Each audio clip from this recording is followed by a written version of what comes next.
Timbog ang isang mag-ama sa magkahiwalay na operasyon ng Bugalyon PNP matapos silang magpositibo sa search warrant na isinagawa ng mga ito nito lamang nagdaang linggo. Sinagawa ang operasyon sa presensya ng isang Department of Justice representative at isang barangay kagawad kung saang barangay na aresto ang mag-ama sa Bugalyon, Pangasinan.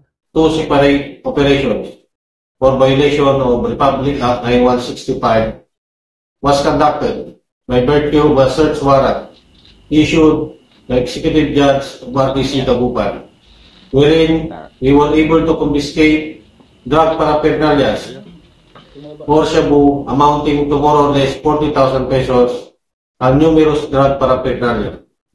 Case is now being readied for filing in court for their evaluation. Nangangako naman ang Bugalyon PNP sa pangunguna ni Police Major Arturo C. Melchor Jr. na patuloy nilang gagampanan ang kanilang sinumpaang tungkulin nang sa gayon ay wala ng buhay at pamilya pang masira ng dahil sa ipinagbabawal na gamot. Mula dito sa Ilocos Region, ako ang inyong PNN Correspondent Patrolman Viljon Comilang, alagad ng batas, tagataguyod ng Balitang Pulis.